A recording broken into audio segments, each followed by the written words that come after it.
Ողջույն հարգելի հետևորդներ, ես Ստեփանավան քաղաքի բնակիչ Էրիկ Եղինյանն եմ, այսօր 2026 թվականի հունվարի 30-ն է, ուրեմն ովքեր որ տեղյակ չեն, պարզաբանեմ, որ առողջության համընդհանուր ապահովագրության հետ կապված Արմետ համակարգում հստակ նշված են այն բուժ հետազոտությունների, բուժօգնությունների ցանկը, որոնց շրջանակներում քաղաքացին կարող է անվճար պետության հաշվին սպասարկվել, հետազոտություններ անցնել, ուրեմն այդ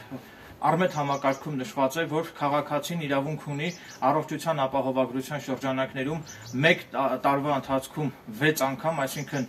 մինչև 6 ատամի հեռացում անվճար իրավունք ունի քաղաքացին կատարել, այսինքն մեկ տարվա ընթացքում քաղաքացու ատամը մինչև 6 ատամ քաղաքացին իրավունք ունի անվճար հեռացնել, նաև քաղաքացին իրավունք ունի առողջության ապահովագրության շրջանակներում անվճար պլոմբավորել իր ատամը, նաև անցնել ատամի ռենտգեն հետազոտություններ։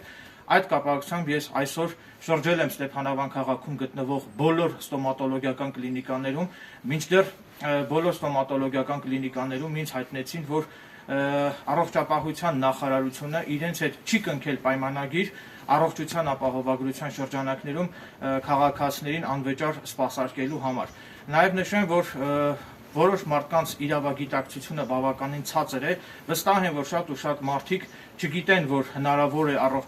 առողջության ապահովագրության շրջանակներում հնարավոր է նաև անվճար բուժել, հեռացնել կամ պլոմբավորել իրենց ատամները, ուստի ես հրապարակայնորեն այսպես հանրային ձևով բարձրացնում եմ այս հարցը, բարձրաձայնում եմ այս ամեն ինչի մասին եւ ակնկալում եմ, որ առողջապահության նախարարությունը ականջալուր կլինի իմ կողմից արծարծվող այս ողջամիտ հարցերին եւ ակնկալում եմ, որ առողջապահության նախարարության կողմից անհապաղ կձեռնարկվեն համապատասխան միջոցներ, որպեսզի թե Ստեփանավան քաղաքում եւ թե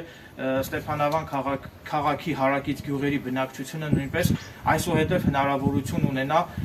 կոնկրետ Ստեփանավան քաղաքում գտնվող ստոմատոլոգիական կլինիկաներում անվճար սպասարկվել հենց առողջության ապահովագրության շրջանակներում։ Այսինքն քաղաքացու փոխարեն ստոմատոլոգիական կլինիկաներին վճարի պետությունը եւ քաղաքացիները իրենց մատուցված ստոմատոլոգիական ծառայությունների համար որևէ գումար չվճարեն։ Կարծում եմ, որ շատ շատերին հետաքրքիր կլինի իմ կողմից բարձրացված այս հարցերը, որոնք որ ակնկալում են, որ առողջապահության նախարարության կողմից հնարավորինս սեղմ ժամկետներում կստանան շուտապույտ լուծում։ Այսքանն է, շնորհակալություն ուշադրության համար։